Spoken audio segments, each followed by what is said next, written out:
वाहेगुरु जी का खालसा, वाहेगुरु जी की फ़तेह। मैं शंकर दास सरदार पप्पू सिंह। मैं मंडल से मैंने मंडलों में काम किया है भारतीय जनता पार्टी के लिए। जिस तरह मैं मंडल उपाध्यक्ष की ज़िम्मेदारी भी मैंने निभाई है और मंडल के अंदर महामंत्री की ज़िम्मेदारी भी निभाई है और मंडल के अंदर सिख प्रकोष्ठ अध्यक्ष की भी ज़िम्मेदारी निभाई है। ऐसे ही कई बार मैं ज़िम्मेवारी अपनी पद पे निभाता रहा हूँ।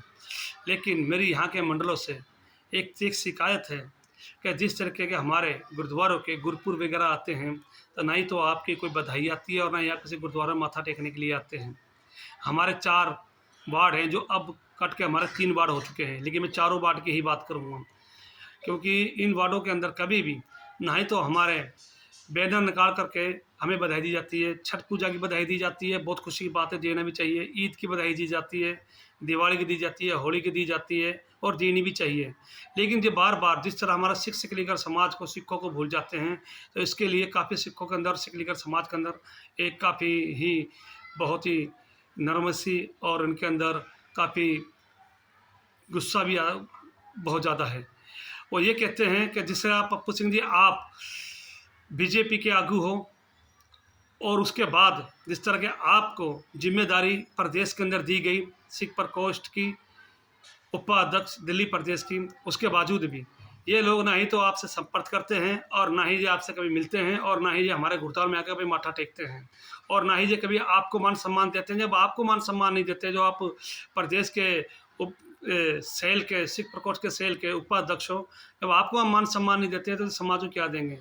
मैं ये कहना चाहता हूँ कि जिस टाइम हमें प्रेशर आएगा, बीजेपी की तरफ से भी प्रेशर आएगा कि जो वार्ड के अंदर हमारे भाई इलेक्शन लड़ रहे हैं, इनकी आप सपोर्ट करो, तो हम किस मुंह को लेकर के हम जाकर अपने समाज से कहेंगे इस भाई को हमने जिताना है, क्योंकि ये लोग तो हमें मिलने के लिए आते नहीं और न ही कभी कभी ये बधाई देते हैं और न ही कभी हमारे गुरुद्वारों में आते हैं।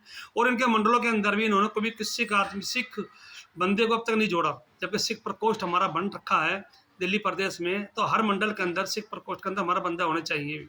अगर मान लो एक आधा इन्होंने कहीं रखा भी हुआ है या फिर रखा, तो उनसे भी तो ये संपर्क कर सकते हैं, भाई आपके गुरुद्वारा गुरुपुर कब आ रहा है, कब नहीं आ रहा है। गुरु नानक बेटे जी, जिस तरह आपने देखा पिछले हमारे 8 तारीख को गुरु नानक बेटे जी चला गया, तो उसके अंदर भी अगर आपके पास सिख प्रकोष्ठ के बंदे जुड़े, क्या उन्होंने आपको राय नहीं दी, क्या आपने पूछा नहीं, या फिर आपने इनको बेहतर नहीं समझा कि हम सिख लीगर समाज को साथ लेकर चलें। तो मेरी आपसे ये बेनती है कि आप भारतीय जनता पार्टी को किस तरफ लेके जा रहे हैं मुझे नहीं मालूम। मेरे जिला अध्यक्ष जी से भी हाथ जोड़ के बेनती है, शुक्ला साहब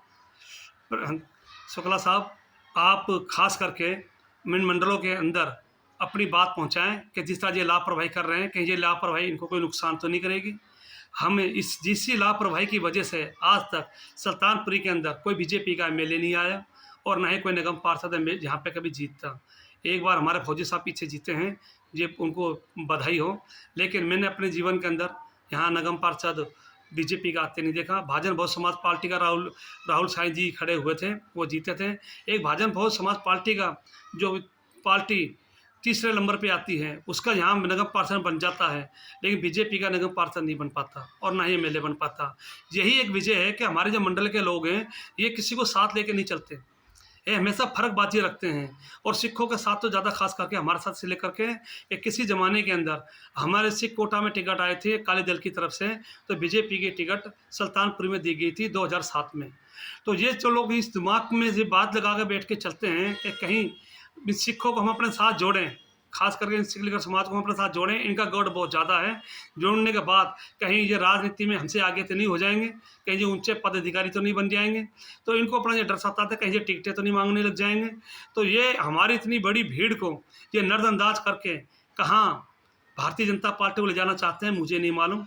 मेरी हाथ जोड़ के बेनती है, प्रेम शुक्ला जी आप हमारे यहाँ के जिला अध्यक्ष हो, आप इसको संभालें, इन मंडलों के लोगों को समझाएं कि हम जिस समय वोट मांगने के लिए जाएंगे तो फिर हमारे पास कोई जवाब नहीं होगा, इसको आप ठीक करवाएं।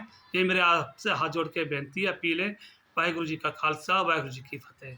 भारतीय जनता पार्टी जिंदाबाद।